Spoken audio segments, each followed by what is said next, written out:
Jesus disse, isso está registrado nas Escrituras, lá em Mateus capítulo 7, são palavras de Jesus, que muitos, dirão no último dia: Senhor, nós profetizamos em seu nome, nós fizemos muitos milagres no seu nome, nós expulsamos demônios no seu nome. Ele vai falar: apartai-vos de mim, vocês, apartem-se de mim, vocês que praticam a iniquidade. E eles não entrarão no descanso do Senhor, ou seja, vão ser separados para o fogo eterno. Então, eu pergunto para você, esse é um motivo de grande preocupação, não é? Do que esse texto está se referindo, a quem são essas pessoas que o Senhor Jesus está apontando aqui, nesse texto de Mateus 7. Nós estávamos falando de dons espíritas dentro da igreja, num outro vídeo, profecias de demônios dentro da igreja, e vou deixar um card para você aí, se você não assistiu o outro vídeo, tá? Assista outro vídeo antes de assistir esse, e vamos continuar falando desse tema. Nem todo aquele que diz Senhor, Senhor entrará no reino dos céus, Não é porque a pessoa tem um dom espiritual, não é porque ela tem um dom espiritual que ela é uma pessoa aprovada por Deus. Como assim? Eu estou dizendo isso mesmo. Não é porque uma pessoa tem um dom espiritual, pode ser um dos dons descritos na Bíblia, que ela é uma pessoa que está aprovada por Deus. Por quê? Porque a nossa vida é uma vida que tem muitos momentos, certo?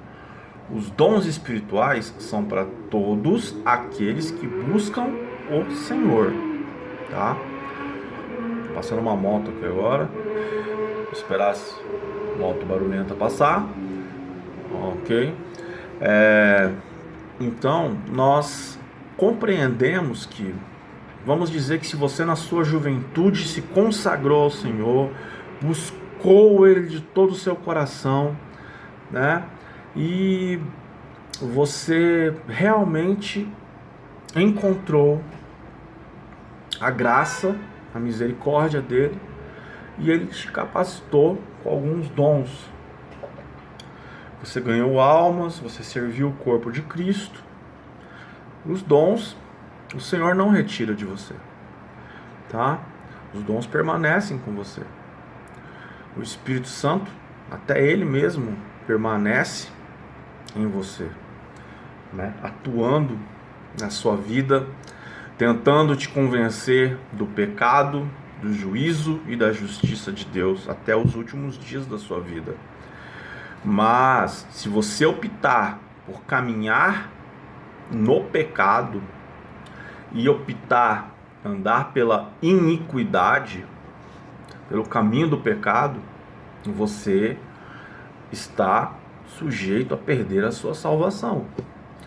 E você está sujeito, a cometer erros grotescos. Vamos dizer assim, um pastor que entra em adultério, ou um irmão da igreja que começa a praticar adultério, ou ele entra em um vício nas drogas, um vício no álcool, não consegue mais sair, ou ele opta por não abandonar, aquele adultério, ou ele começa a mexer com corrupção, desviando o dinheiro da igreja, ou o dinheiro lá no seu trabalho. Ele perde a aprovação de Deus. Ele entra em pecado. Demônios vão entrar na sua vida, vão começar a destruir e minar completamente a sua vida, a sua família, mas ele continua na igreja. Alguns são pastores, continuam pregando, continuam não tendo uma vida dupla, e continuam, que não querem perder congregação, não querem perder nome, fama, continuam errados. E então Só que os seus frutos vão aparecer. Jesus disse: conhecereis uma árvore pelos frutos.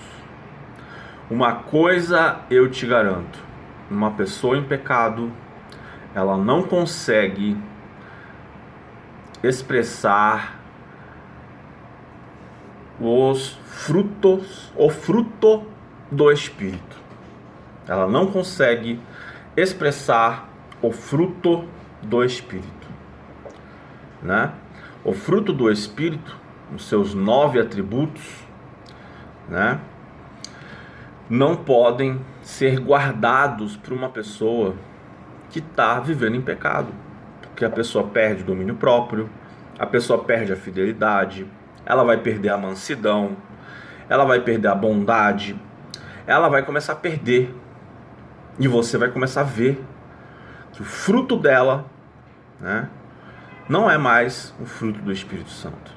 Outra coisa, essa pessoa não vai mais conseguir produzir bondade, não vai mais conseguir produzir outras vidas, não vai mais se tornar uma ganhadora de almas, né? Pode até ter seguidores, mas não vai ter um ganhador de almas, não vai conseguir gerar discípulos verdadeiros. A contaminação que há nela vai começar a aparecer. E você que tem o Espírito Santo de Deus, você tem o Espírito Santo, você vai conseguir discernir que aquela árvore, que aquela pessoa está contaminada e está gerando frutos contaminados. Ah, mas ele é meu pastor. Saia debaixo dessa liderança contaminada, ou você vai se contaminar também. Amém? A não ser que você tenha um pastor sobre ele, aí você vai lá chegar nesse pastor sobre ele, e vou falar: meu pastor, esse pastor aqui está acontecendo assim, assim, assim. Como corrigir um irmão? A Bíblia diz: chama primeiro o irmão, né, no particular: meu irmão, está acontecendo assim, assim, assim. Se o irmão não se arrepender, chama 2 ou 3 testemunhas, né, e tenta levar ele ao arrependimento. Se o irmão não se arrepender, expõe ele para todo o corpo, para a igreja. Se mesmo assim o irmão não se arrepender, considere-o um anátema. Deixa ele continuar indo na igreja, mas a partir daí ele já não faz mais parte. Ele já está excluído do corpo, certo? Não é assim: você está fora, saia daqui. Deixa o cara continuar indo. Quem sabe ele se arrepende. Conheço tantos que se arrependeram, expulsar da igreja. Eu tenho inclusive uma história sobre eu ter sido expulso de uma igreja por causa de uma calúnia. É um grande erro, tá? Então, mas deixa claro para ele: fala, olha, você perdeu a comunhão, você não pode mais cear, você não pode mais, você está em disciplina, né?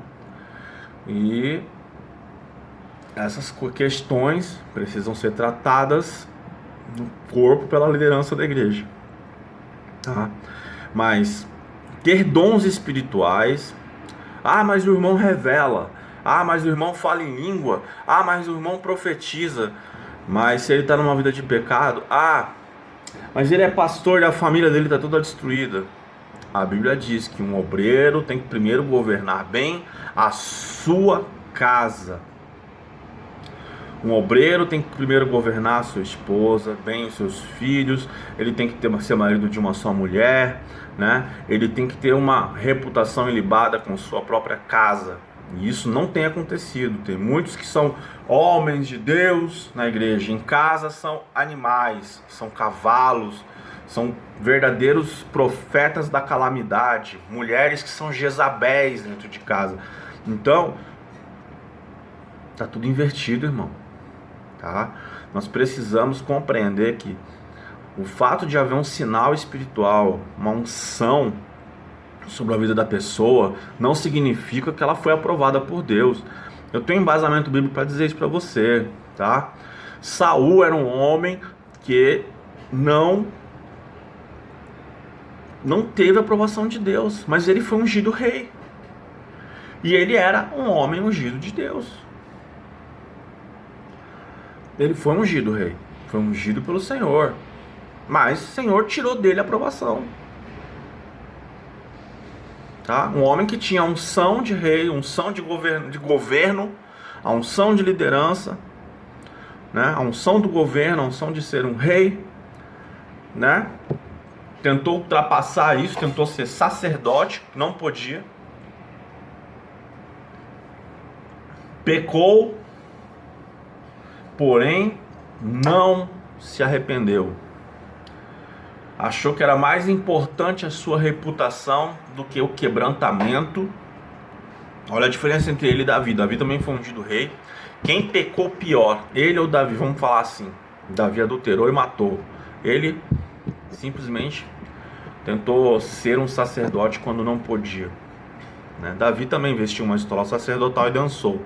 Mas se você for considerar, né, o pecado de Samuel, o pecado de Saul, perdão, tô falando de Saul, hein, gente? O pecado de Saul é muito maior, né? Saul, ele realmente não encontrou um arrependimento verdadeiro e genuíno. Foi dito para ele: não traga nada da guerra, e ele trouxe. Depois, quando ele trouxe animais e trouxe o rei inimigo, né, como escravo, né, para poder mostrar o status de poder de que ele tinha vencido a guerra. Depois, ele ficou esperando o profeta para poder oferecer sacrifícios. O profeta não chegou no momento que ele esperava. Na ansiedade, ele foi lá e resolveu ele mesmo oferecer sacrifícios ao Senhor, o que não era ofício do rei, era ofício do sacerdote. Cometeu esse erro gravíssimo diante do Senhor. E aí, quando o profeta resolveu ir embora, ele ainda agarra nas vestes do profeta e rasga as vestes do profeta. Dali o Senhor falou: olha, assim como você rasgou minhas vestes, o Senhor te diz: está rasgado de você o reino. Ele foi atormentado por um espírito maligno por causa do pecado dele. Então, a unção estava sobre ele. Ele tinha unção, mas ele não tinha aprovação do Senhor. O coração dele não era um coração aprovado, tá?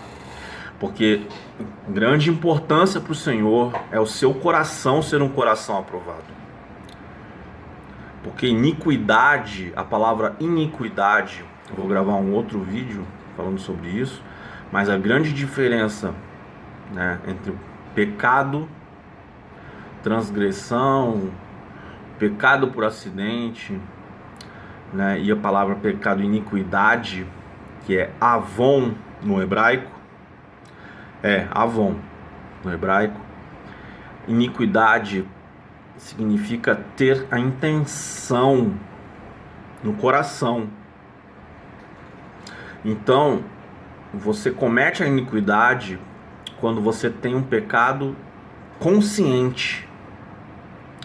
Por isso que Davi fala nos Salmos: perdoa, Senhor, a iniquidade do meu pecado, perdoa a intenção maligna do meu pecado. Porque ele tinha intenção de pecar. É aquele pecado consciente. Você sabe que está fazendo errado, vai lá e faz. É pecado? Ah, mas não tem problema. Deixa pra lá, Deus depois perdoa, né? Nisso nós nos matamos. Nós cometemos um suicídio espiritual. Então, meus irmãos, não é porque o profeta lá profetiza, não é porque ele revela, não é porque ele fala em línguas, não é porque ele prega bem, não é porque ele pula, sapateia, é porque ele canta bem. Quantos cantores têm talento, têm dom, e as pessoas acham que ele tem vida de santidade? Observe uma árvore pelos seus frutos antes de começar a seguir essas pessoas, antes de começar a ouvir essas pessoas. Amém? E tenha certeza de que seus frutos, né, sejam frutos de paz, sejam frutos de alegria, amor, longanimidade, benignidade, fidelidade, mansidão, domínio próprio, porque contra essas coisas não há lei. Amém? Então, entenda por que pessoas às vezes que você viu lá que tinham dons, né, usadas por Deus, de repente você descobre que elas estavam no pecado. Você fala, mas como isso é possível? Porque dom, talento e dom espiritual não significa aprovação do Senhor. Deus te abençoe em nome de Jesus.